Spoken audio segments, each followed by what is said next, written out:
चिकनाचूर करके वो तेजस्वी यादव के पास चले गए। मैं रुकनुद्दीन साहब को कहना चाहूँगा कि मेरा दिल आपके लिए साफ है, मगर बताओ आपको क्या हासिल हुआ। जो आज जनता में कहता है तेजस्वी कि उम्र का कच्चा हूं मगर जबान का पक्का हूं, रुकनुद्दीन वो तुम्हारे सामने एक झूठा बना और तुमको इस्तेमाल करके कहीं का नहीं रखा। रुकनुद्दीन साहब आप जान लो इस बात को कि तेजस्वी को दुश्मनी आपसे भी नहीं है।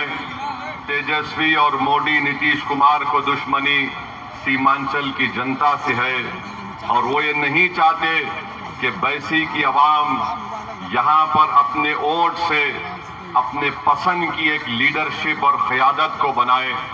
इसीलिए भाजपा हो या जेडीयू हो, अज़ान हो रही, अज़ान हो रहा है, 1 मिनट रुक जाते हैं, 2 मिनट फिर तक। या भाजपा हो या जेडीयू हो, वो कभी भी नहीं चाहेंगे कि सीमांचल की जनता से इंसाफ हो। वो इस बात को हरगिज कबूल करने के लिए तैयार नहीं है कि सीमांचल में मजलिस इत्तेहादुल मुस्लिमीन की एक सियासी आवाज और लीडरशिप आपकी वोट और दुआओं से बन जाए।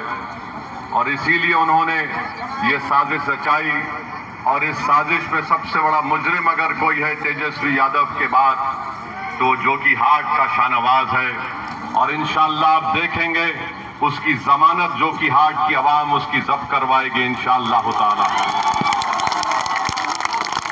मगर मैं आपको बताना चाह रहा हूं कि तेजस्वी ने सबको इस्तेमाल किया और सबको इस्तेमाल करके छोड़ दिया। रुकनुद्दीन साहब आपने क्या हासिल किया? मैं आज भी आपसे अपील कर रहा हूं, आप अपनी इज्जत को और अपने मुकाम को बचा लीजिए। जो आपका इस्तेमाल किया और फिर सीमांचल की जनता को धोखा देने का काम तेजस्वी यादव ने किया। रुकनुद्दीन साहब घर में बैठ जाइए, दुआ करिए कि गुलाम सरवर यहां से कामयाब और कामरान हो जाए। मेरे दिल में कोई चीज नहीं है, मेरे दिल में सिर्फ एक जुनून है कि मैं मरने से पहले सीमांचल की जनता के से इंसाफ को देखना चाहता हूं। मेरे जिंदगी के अल्लाह ने मुझे बहुत चीजों से नवाजा। अल्लाह ने मुझे इतनी नेमतों से नवाजा कि मैं सोच भी नहीं सकता। मगर मैं अल्लाह से यही दुआ करता हूं कि परवरदिगार जिंदगी का शमा मेरा बुझने से पहले मेरी इस ख्वाहिश को भी पूरा कर दे कि मैं अपनी जात के लिए नहीं, इस सीमांचल के गरीब और मजलूम अवाम के लिए अल्लाह से दुआ करता हूं कि परवरदिगार यहाँ पर आपकी एक सियासी लीडरशिप बन जाए जो हमारे मरने के बाद हमारा जिस्म और हमारे जिस्म की हड्डियां इस जमीन में खाक हो जाएंगी, मगर हमको इस बात का इत्मीनान होगा कि हम दुनिया से तो चले गए, हमारी आंख बंद हो गई, मगर हमने इत्तेहाद का एक ऐसा परचम यहाँ पर कायम किया जो 100-200 साल तक आने वाली दुनिया में आपकी आवाज और आपकी क़यादत करता रहेगा। तो मैं यही बात आपके सामने कहने को आया हूँ। और मैं कल कोचा दामन में इज़हार रज़वी साहब के घर जाकर उनसे मिला, उनको गले से लगाया और मैंने कहा, इज़हार रज़वी साहब, तेजस्वी ने तो आपको छोड़ दिया था, मगर मैं आपको छोड़ने वाला नहीं हूं। मैं आपके घर को आया हूं, आपसे मिलने के लिए आया हूं।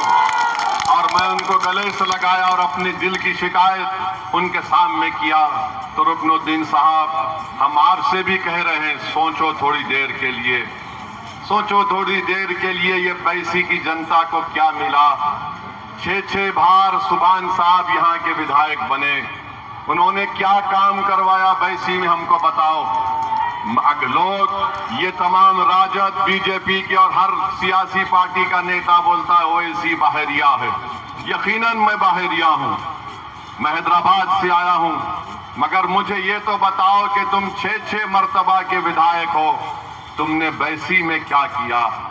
आप तो मंत्री थे ना सुभान साहब, अल्लाह ने आपको राहत पुनर्निवास का मंत्री बनाया था, राहत पुनर्निवास का मंत्री बनाया था। आपने क्या किया? बताओ मोदी और नीतीश कुमार, तुमने बैसी की जनता को धोखा क्यों दिया? आज मैं आपसे पूछना चाह रहा हूं कि एक ताराबारी का ब्रिज का काम 10 साल से चल रहा है, मुकम्मल नहीं हुआ। बताओ मोदी, बताओ नीतीश कुमार, ये तुम्हारी सीमांचल से नफरत की निशानी नहीं तो क्या है? और बैसी, सुनिए आप थोड़ी देर के लिए मेरी बात को, और बैसी को नरेंद्र मोदी की सरकार ने एस्पिरेशनल ब्लॉक में इसका नाम लिखा। जो एस्पिरेशनल ब्लॉक भारत के होते हैं, जो सबसे पसमानदा होते हैं, उसमें लिख तो लिया, मगर 10 साल से ब्रिज नहीं बन पा रहा। अगर यही ब्रिज नीतीश कुमार के नालंदा जिला में शुरू होता और नहीं काम मुकम्मल होता तो नीतीश कुमार कितने गवर्नमेंट के अहदेदारों को अब तक बरतरफ कर दिए होते। मगर सीमांचल की जनता को कश्ती में बैठकर उस नदी को पार करना पड़ता है। ये सीमांचल की जनता और बैसी की जनता को देखना है कि तुम्हारे जान की कीमत नहीं, नालंदा के रहने वाले इंसान को इंसान समझा जाता है, सीमांचल की सरजमीन पर बसने वालों को इंसान की नजर से नहीं देखा जाता। यही लड़ाई मंदलिस और ओवैसी है कि यहाँ पर इंसान बसते हैं, यहाँ पर इंसान बसते हैं। और आप जानते हैं मेरे अजीज दोस्तों और बुजुर्गों, हेलीकॉप्टर से मोदी भी उतरेगा, हेलीकॉप्टर से नीतीश भी उतरेगा, हेलीकॉप्टर से तेजस्वी भी उतरेगा। कहां पर उतरेगा? बैसी में एक स्कूल में उतरेगा, मगर स्कूल में बाउंड्री वॉल नहीं है, स्कूल में क्लासरूम नहीं है, स्कूल में टीचर नहीं है। बड़े बड़े नेता अपना हेलीकॉप्टर उतारते हैं स्कूल की बिल्डिंग में, मगर स्कूल की बाउंड्री वॉल नहीं है। ये सीमांचल से तुम्हारी मोहब्बत है भाजपा और नीतीश कुमार और राजद के लोगों, बताओ हमको।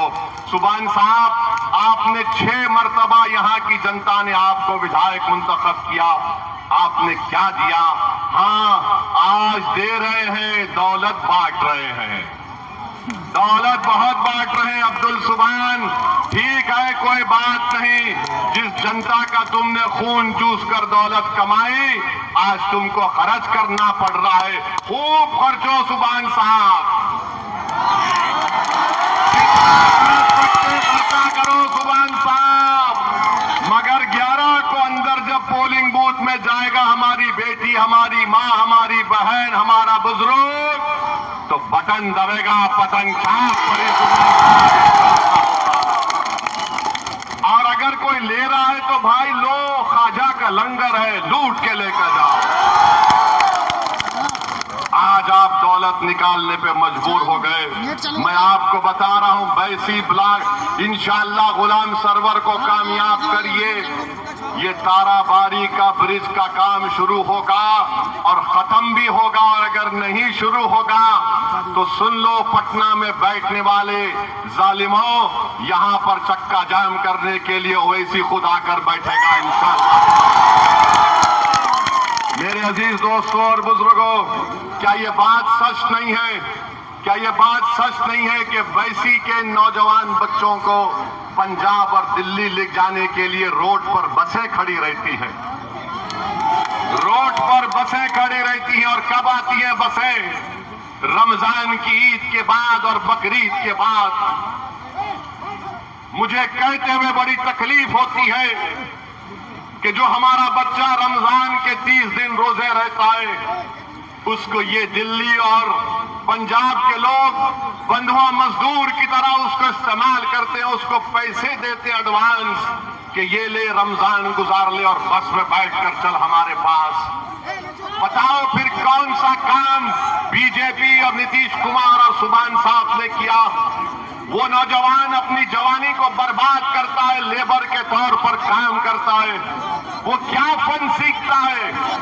अगर बीमार पड़ गया तो वापिस आ जाता है, अगर काम खत्म हुआ तो वापिस आ जाता है। वो कोई ऐसा फन भी नहीं सीख सकता कि यहां पर आकर कुछ छोटा मोटा कारखाना खोल सके। मेरे भाई, ये हाल बैसी की जनता का यहाँ की बीजेपी, नीतीश कुमार और सुभान साहब ने करके रख दिया। मैं आपसे वादा कर रहा हूं कि इंशाअल्लाह ताला हम अपने बच्चों को हुनर सिखाएंगे, फन सिखाने का इंतजाम यहाँ पर करेंगे। स्किल डेवलपमेंट का सेंटर यहाँ पर खुलना चाहिए। आप गुलाम सरवर साहब को वोट दीजिए। और मैं आपको बता रहा हूं, छोटे छोटे बच्चों को लेकर यहां पर ट्रैफिकिंग होती है। क्या हो रहा है यहां पर? कौन है ये लोग जो हमारे नौजवानों को तो बर्बाद कर रहे हैं, हमारे मासूम बच्चों से भी खिलवाड़ करने की कोशिश कर रहे हैं? ये मैं नहीं कह रहा हूं, सुप्रीम कोर्ट का एक फैसला है, जाकर पढ़ लो गूगल के ऊपर। उस केस का नाम है बचपन बचाओ आंदोलन।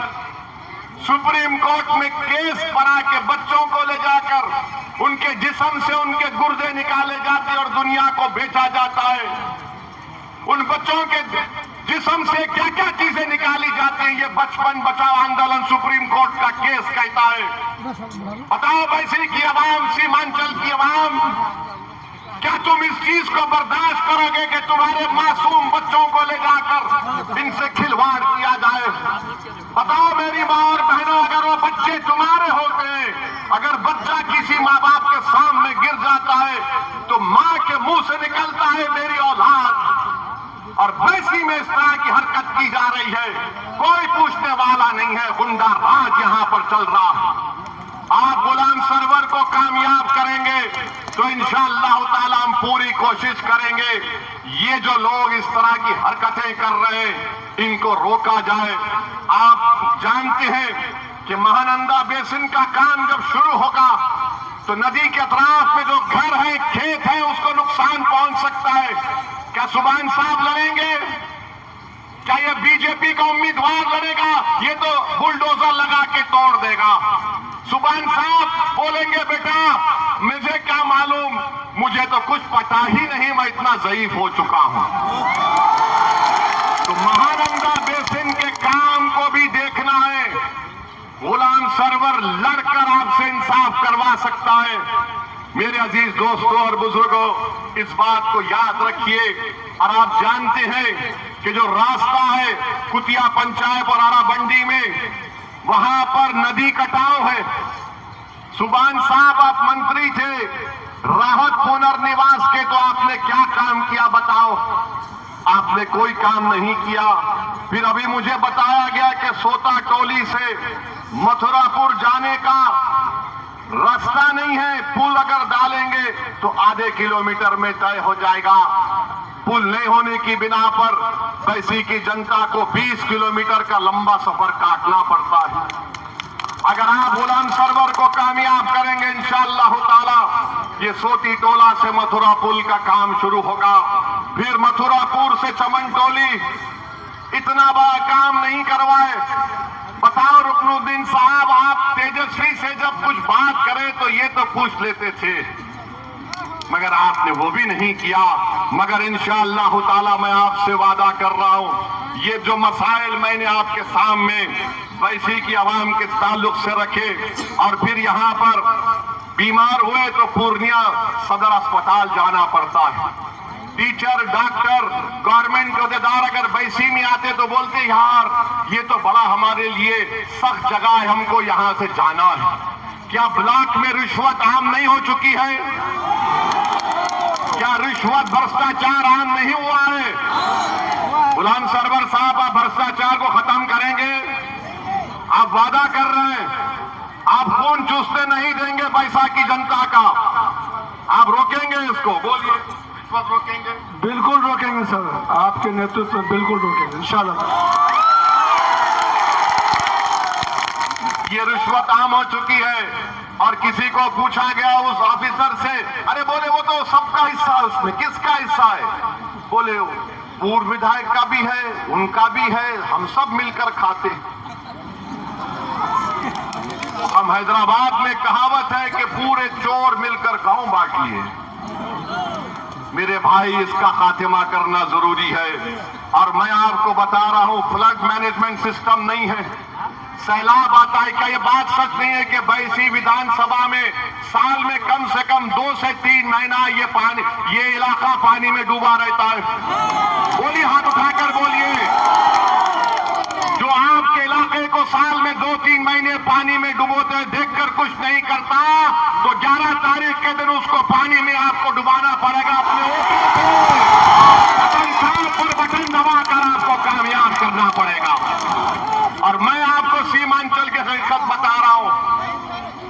मैं सीमांचल में गाड़ी में सफर करता हूं और जहां कहीं नमाज का वक्त होता है तो नमाज के लिए अब जाता हूं। मैं नमाज पढ़ के जब निकलता हूं तो दो चीज देखता हूं। एक, हमारी माँ और बहनें दूर से खड़े होकर देखती हैं। बच्चा 7 साल का होता, पुकार के बोलता पतंग छाप वाला है। हमारे बुजुर्ग से मिलता हूं, मगर एक चीज मेरी आंखें देखने तरस जाती थी कि कहां यहां का नौजवान नजर नहीं आता। नौजवान चला जाता है, कभी पंजाब तो कभी दिल्ली तो कभी बंबई तो कभी हैदराबाद तो कभी अहमदाबाद तो कभी तमिलनाडु। मेरे भाई, कौन सी सरकार काम करना चाहती है? कोई नहीं। बड़े बड़े दावे करेंगे आकर, मोदी जी बताओ सीमांचल को आपने क्या जुल्म किया यहां पर नीतीश कुमार के साथ। और ऊपर से मोदी बोलता है घुसपैठिया सीमांचल में है। क्या घुसपैठिया बैसी में है? बताओ। क्या हम तमाम भारत के नागरिक नहीं हैं? क्या यहां पर कोई बांग्लादेशी, नेपाली है? एक है बांग्लादेशी दिल्ली में, मोदी की मुंह बोली बहन है, जो मोदी को भाई बोल दे, मोदी जी उसको बोलते हैं, सब भूल जाते हैं। मेरे अजीज दोस्तों और बुजुर्गों, मैं आपको एक बात बताना चाह रहा हूं कि यहां पर डिग्री कॉलेज भी नहीं है हमारे बच्चे और बच्चों की तालीम को मुकम्मल करने के लिए। इंशाअल्लाह ताला उस डिग्री कॉलेज के क़याम के लिए हम पूरी कोशिश करेंगे। मेरे अजीज दोस्तों और बुजुर्गों, मैं आपसे अपील करने आया हूं कि नरेंद्र मोदी ने और नीतीश कुमार ने एक ऐसा काला कानून बनाया है जिससे हमारी मस्जिदों को खतरा है, दरगाहों को, खानकाहों को, ईदगाह की जमीन को खतरा है। एक काला कानून बनाया जो भारत के संविधान के खिलाफ है। आपने देखा कि असदुद्दीन ओवैसी ने लोकसभा में अकेला मैं था, मैंने पूरे दलील के साथ संविधान के दलाइल देकर मैंने 128 पेज की रिपोर्ट दी। उस रिपोर्ट को उसमें शामिल करवाया कि ये तमाम वक्फ का कानून वक्फ को खत्म करके रख देगा। आप जानते हैं वक्फ का मालिक अल्लाह होता है, वक्फ का मालिक अल्लाह होता है, इंसान नहीं होता है। तो मोदी ने ऐसा कानून बनाया कि कल मस्जिदों को खत्म किया जाएगा, छीन लिया जाएगा, दरगाहों को छीन लिया जाएगा। और अगर कोई बीजेपी जेडीयू वाला बोलेगा ओवैसी गलत बोल रहा है, तो बोलो, मुकाम बताओ, वक्त बताओ, मेरे साथ बहस कर लो। तुम 5 मिनट मेरे सामने बैठ नहीं सकोगे। आपको 11 तारीख को इस काले कानून के खिलाफ वोट देना है। आप देंगे ना इंशाअल्लाह ताला। जो कानून वक्फ के खिलाफ जिसका मालिक अल्लाह है,